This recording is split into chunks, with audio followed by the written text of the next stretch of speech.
Ayan. Mamimitas kami ng papaya. Ayan.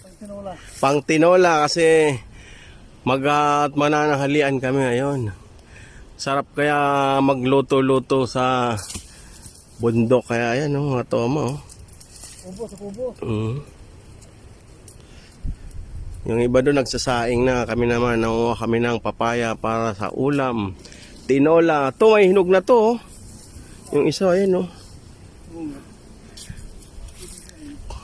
Ayan mga toma, may hinog na Ayun, hinog.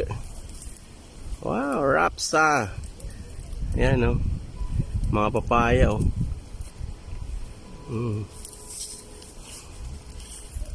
Yan. Yan mga toma, ang napitas namin. Dami na yan to. Ayan, susungkitin na yung hinog.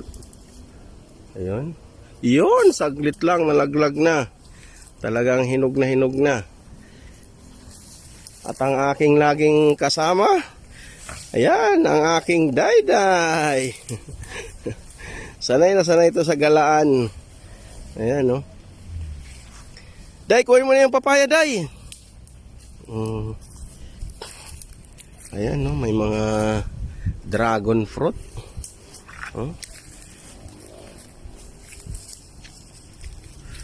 Nawala sila. Plastic na daw. Yung ayan ito mga katoma Ayan hinog sa puno. Ang tamis nito mga katoma.